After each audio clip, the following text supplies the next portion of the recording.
Well, the markets woke up this morning to see that the headline rate of consumer inflation stayed the same at 6.7%. And whilst that is not far off what the market was expecting, it is politically difficult for Rishi Sunak, who by Christmas wants to have halved inflation. His target is to halve inflation by Christmas, which means bringing it down to about 5%. Let's not forget the Bank of England's target is 2% for inflation, and that seems a million miles away.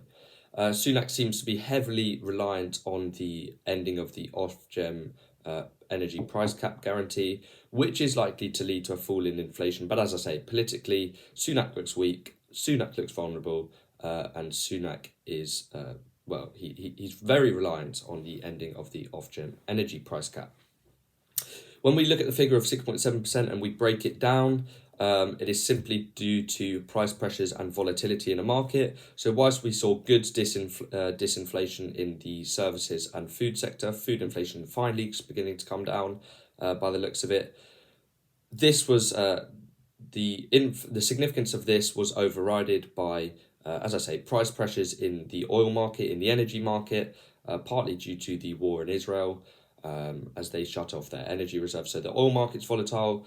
A barrel of crude oil is standing at about $90 at the moment, which of course feeds through to the energy market. We're seeing super high fuel, super high energy prices in the UK, which is the main source of inflation in the UK economy. It is not wage, because we've seen wages grew yesterday. Wage growth surpassed inflation. We're seeing real terms wage growth in the UK economy. Wage growth standing at 8.5% against the inflation we saw this morning, 6.7%. So we're seeing real terms wage growth that is not impacting the UK economy and not impacting the inflation figure as the Bank of England initially thought it would. And this brings me on to why is this figure important? It's important because the September figure is what the government used to determine pay rises for benefits, or what they use to decide by how much the triple lock pension allowance should go up if it is the inflationary figure. Of course, the triple lock goes up by whatever is highest out of wages, inflation, or 2.5%, wage growth inflation, or 2.5%. So there's some talk that Jeremy Hunt may look to save about £2 billion by taking, it's likely to be the wage growth figure that is used, which is 8.5% for September. But he's likely to take the wage growth figure and cut it down to about 7.8%, as opposed to 8.5%, which would save him about £2 billion. And he would say, because the September figure includes the large public sector pay rises, which he would claim are inflationary.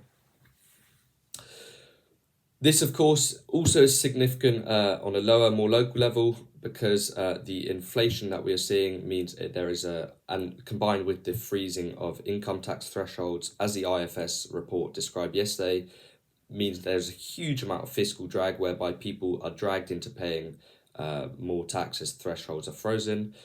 They stated it is the equivalent of a 6p income tax rise across every income bracket. And will the Bank of England act? As I say, wage data is strong, but the labour market appears to be cooling, so it's very difficult.